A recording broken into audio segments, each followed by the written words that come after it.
চট্টগ্রামের অলিতে গলিতে এরকম ছড়িয়ে ছিটে আছে সৌন্দর্যের অপরূপ দৃশ্য, আর যেগুলো খুব সহজে পাওয়া যায় না। আপনি গ্রামীণ দৃশ্য দেখতে এবং গ্রাম সত্যিকারে উপভোগ করতে চাইলে অবশ্যই আপনাকে গ্রামে গ্রামে ছুটে বেরোতে হবে, এরকম প্রত্যন্ত অঞ্চলে।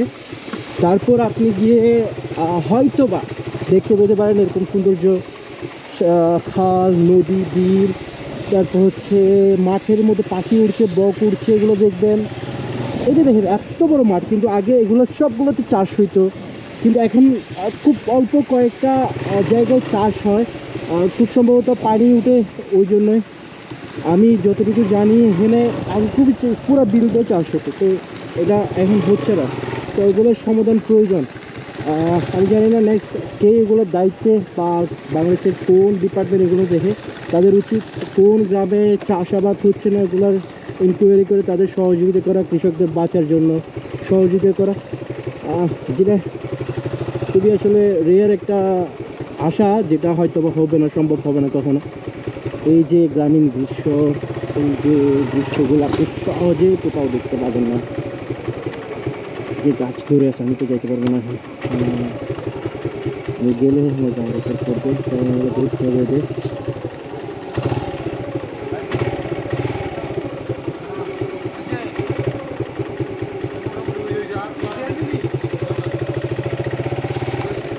यहाँ कॉइन दी जाएगी उतर नहीं साई आजकल ওই যারগুই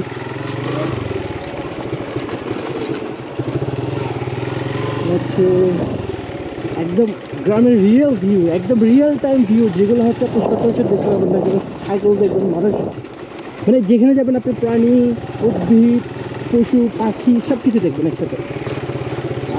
যেগুলো আপনি ধরেন মানুষ দেখার জন্য এরকম একটা প্লেস যদি আপনি কোনো জায়গায় তৈরি করতে পারেন, মানুষ টিকিট দিয়ে এসে দেখবে, এগুলো আমাদের জন্য রেয়ার। বাংলাদেশি মানে মানুষ হিসেবে আমরা যখন বাইরের কোনো দেশে যাই এগুলোকে খুবই মিস করি। যাই হোক, আপনারা যারা প্রবাস থেকে আসবেন অবশ্যই গ্রামের প্রত্যন্ত অঞ্চলে ঘোরার চেষ্টা করবেন। বাসায় বসে নাতে খেয়ে এরকম জায়গাগুলো ঘোরার চেষ্টা করবেন। এই দেখুন এখানেও চাষ হচ্ছে মাসাল্লাহ, যতটুকু বোঝা যাচ্ছে এখানে ধান সম্ভবত কাটছে। এই যে এখানে খুব সম্ভবত ধান কাটছে, হ্যাঁ এই যে এই জায়গাগুলোতে এখানে সবগুলোতে চাষ হচ্ছে মাসাল্লাহ। যাই হোক, এই জিনিসগুলো ওই পাশে অপোজিট পাশে কিন্তু চাষ হয় না, এখানে সবসময় চাষ হতো। এগুলো কেন হচ্ছে না, এগুলো হচ্ছে আপনার কৃষি অধিদপ্তরের প্রয়োজন, এগুলো ইনকোয়ারি করে এগুলোর সমাধান দেওয়া আমার কৃষক ভাইদেরকে, এবং কৃষিতে তরুণদেরকে নিয়ে আসার জন্য চেষ্টা করা উচিত। কারণ কৃষি কিন্তু আপনার দেশের যে, আপনার দেশে এখন বর্তমানে যে অবস্থা, তাতে কৃষি মনে হয় একমাত্র সমাধান। কারণ আপনার এটা জিডিপিতে অনেক বড় একটা অবদান রাখে, আর তরুণরা আসলে সেটাতে বিপ্লব ঘটবেই। কারণ এই যে আপনার আমাদের যে খাদ্য সংকট তৈরি হয়, বা যে দ্রব্যমূল্যের যে অবস্থা, সেটা হয়তো বা টেনে ধরা সম্ভব হবে যদি তরুণদেরকে উৎসাহিত করা যায় কৃষির দিকে। তো ধন্যবাদ সবাইকে, অন্য কোনো ভিডিওতে দেখা হবে। Tata, bye bye.